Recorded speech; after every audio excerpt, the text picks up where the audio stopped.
Hoje a gente vai mergulhar numa história que, à primeira vista, parece só mais uma comédia romântica, sabe? Mas e se ela esconder alguns segredos bem profundos sobre como a nossa realidade funciona?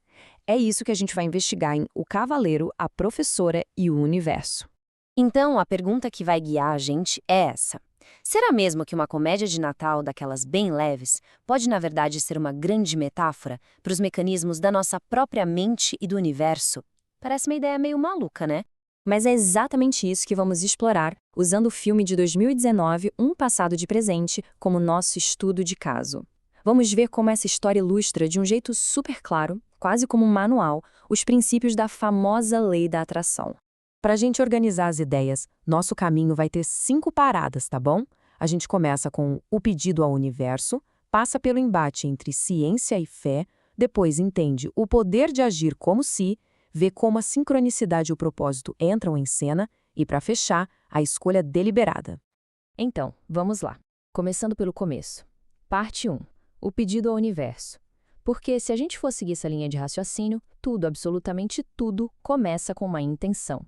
E aqui a coisa já começa a ficar interessante, porque temos dois pontos de partida completamente diferentes. De um lado, o Cercou, lá no século XIV, com o que podemos chamar de intenção pura. Ele está buscando ativamente o seu propósito, sabe? Já do outro lado, em 2019, temos a Brooke vivendo o que se chama de contraste. Ou seja, ela está numa situação que a faz sentir com toda a força o que ela não quer mais para a vida dela. É dessa frustração com o amor que nasce um desejo gigante por uma conexão de verdade. Tá, e aí? Como é que o universo responde a esses dois pedidos tão distintos? Bom, ele cria o que a teoria chama de ponte de incidentes. É um evento mágico, uma viagem no tempo doida, que joga os dois literalmente no mesmo lugar, na mesma hora, numa estradinha cheia de neve. Pronto. A conexão foi estabelecida. E isso nos joga direto na nossa segunda parte, ciência versus fé.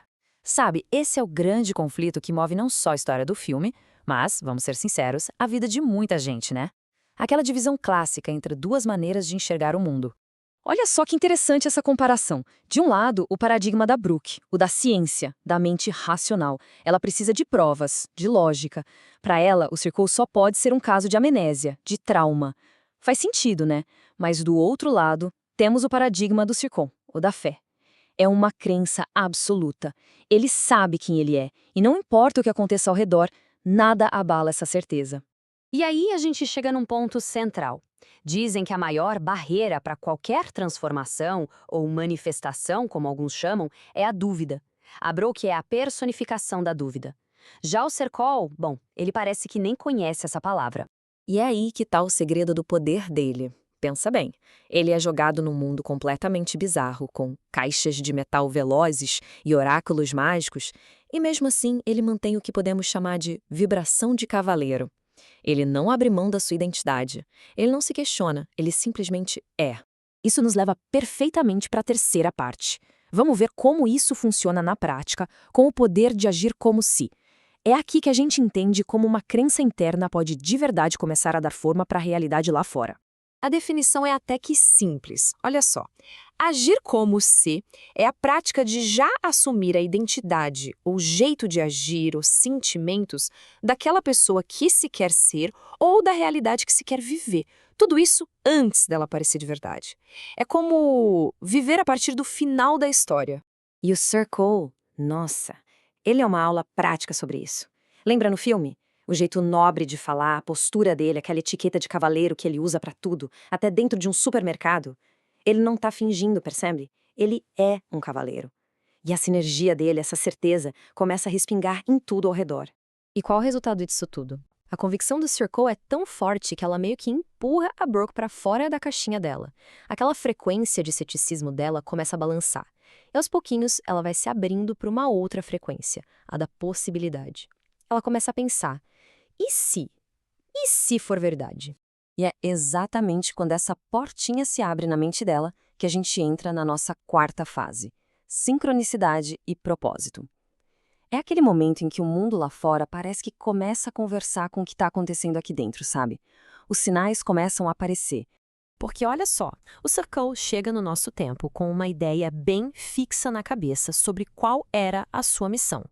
Ele é um cavaleiro, certo? Então, na cabeça dele, o seu grande propósito na vida só podia ser uma coisa. Lutar em batalhas épicas e enfrentar dragões é o que o manual do cavaleiro medieval dizia, né? Era o paradigma de herói que ele conhecia. Só que o universo tinha um plano um pouquinho diferente, um plano bem mais sutil, mais profundo. A verdadeira missão dele não tinha nada a ver com força bruta, tinha a ver com cura emocional. A cura dele e, principalmente, a da Brooke. O propósito de verdade estava ali, disfarçado de romance. E para Brooke, a chave vira. A última peça do quebra-cabeça se encaixa, no momento em que ela para. Ela para de tentar racionalizar tudo. Ela abandona a pergunta por que isso é impossível e começa a focar em outra coisa. Como isso me faz sentir? Na hora que ela troca a análise pelo sentimento, tudo se encaixa. O que nos traz, finalmente, a nossa última sessão, e talvez a mais importante de todas, a número 5. A escolha deliberada. Porque, segundo essa ideia, a gente não só recebe as coisas passivamente, é preciso fazer uma escolha ativa. Vamos lembrar do clímax do filme. Primeiro, Sir Cole cumpre a missão, ajuda a Brooke a abrir o coração e pronto, ele é mandado de volta para o tempo dele. Segundo, a frequência dele e a dela agora estão em perfeita sintonia. Mas, e aqui vem o pulo do gato, ele toma uma decisão deliberada. Ele escolhe voltar para essa nova realidade, se tornando o verdadeiro autor da sua história. Então, se a gente parar para pensar, o grande milagre da história não é a viagem no tempo. Isso é só o efeito especial. O verdadeiro milagre acontece por dentro. Para Brooke, o milagre foi simplesmente se permitir acreditar de novo. Acreditar no que parecia impossível. E no fim, a mensagem que o filme deixa é como um lembrete, né? Que dentro de cada um de nós existe esse cavaleiro interior, essa parte que tem certeza do seu valor. E que muitas vezes a gente precisa ser tirado da nossa zona de conforto para finalmente largar as crenças que não servem mais e encontrar o nosso propósito de verdade. Então, para fechar, fica uma pergunta no ar.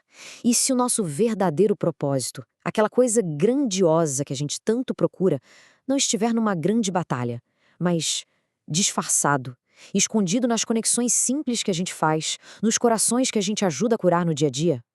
Fica aí pra gente pensar.